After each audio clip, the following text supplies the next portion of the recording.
Hey guys, it's your girl SeekretD with Monday Strawberry response. So Monday was when Shirley did like the apology and Steve addressed the comments about his wife. So I was 100% oblivious to whatever was going on in her personal life. One of my subscribers on YouTube, she actually commented on one of the videos to ask me if I knew what was going on, and I'm like, no. So then I Googled it. This was a couple months ago, and I was like, oh shoot, like, okay. And then I saw kind of like the public's perception of, you know, how she should be treated, and people saying that she should address it, and comparing her to kind of like Wendy Williams. Although I will say that 100% I disagree with that comparison, because Wendy Williams used to kind of just find things and find people to discuss, whereas Shirley kind of just comments on what people send her. You know what I mean? Like, they're asking for her to be in their business.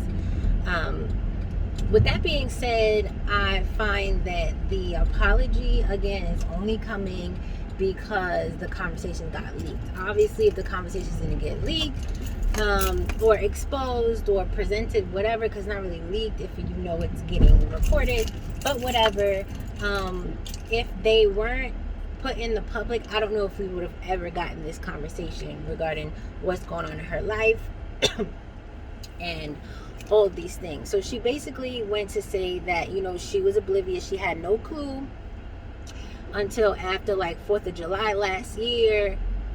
Like, her life kind of just got turned upside down. She lost her house, she lost her car, she had to move in with friends, she was essentially homeless, and so basically, like, she had nowhere to go.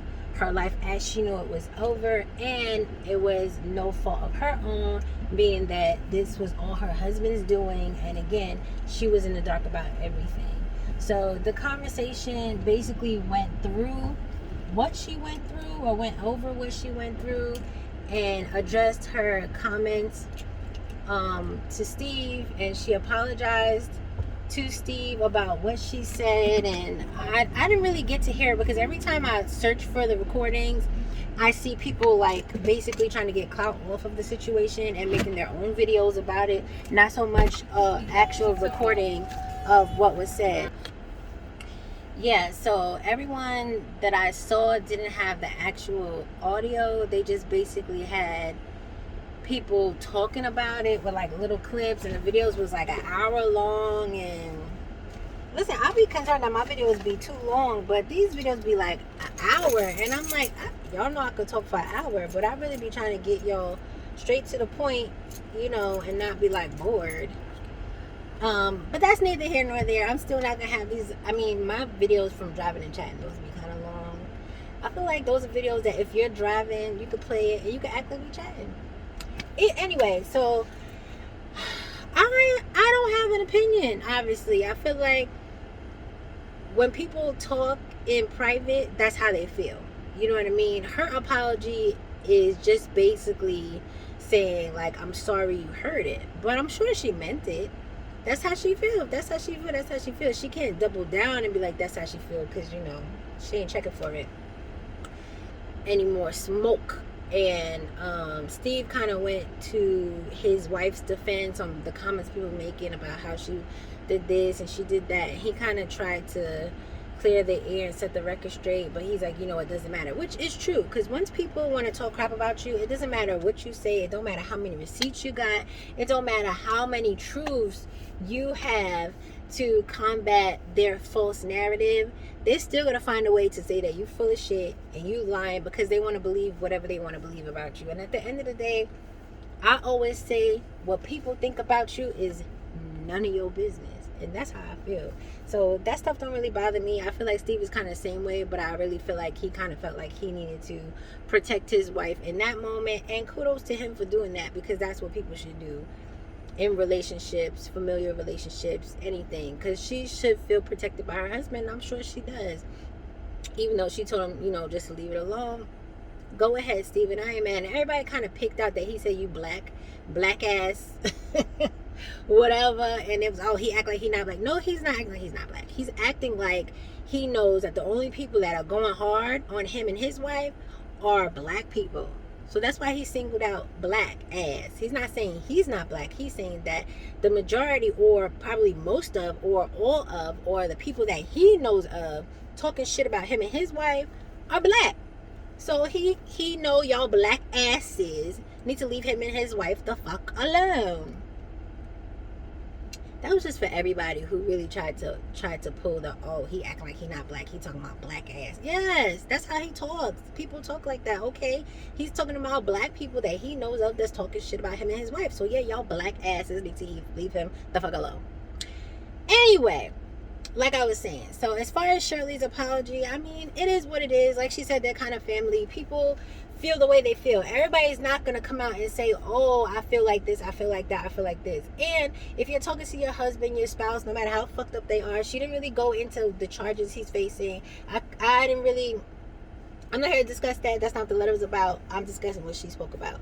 So she was basically, you know, apologizing for the comments of saying that, you know, Marjorie treats him like the help, and I guess she called Steve fat and wheezing or something. I don't know. I'm still trying to hear the audio because I think that's pretty funny. But yeah, y'all can let me know how y'all felt about the apology. Y'all can let me know if y'all felt it was warranted, if it was needed. Like I said, personally, I felt like this should have came a little bit earlier, but again, everything in its time. And you know, she probably wasn't ready to discuss it. It's going on a year now, so well, it's more than a year now. But the conversation happened about a year ago, so I feel like she's like, listen, let me just quiet this up, because again, now she's going through a divorce. She don't really have nothing. She's rebuilding her life. She does not need to have any false narratives about the family that she has left. So I understand her, you know, wanting to clear it up and give her, you know, a voice on it and stuff like that. So that's it. I mean, I don't have advice here, because it is what it is. Life happens. You can't plan fucked up shit. You know, you just got to kind of deal when it comes.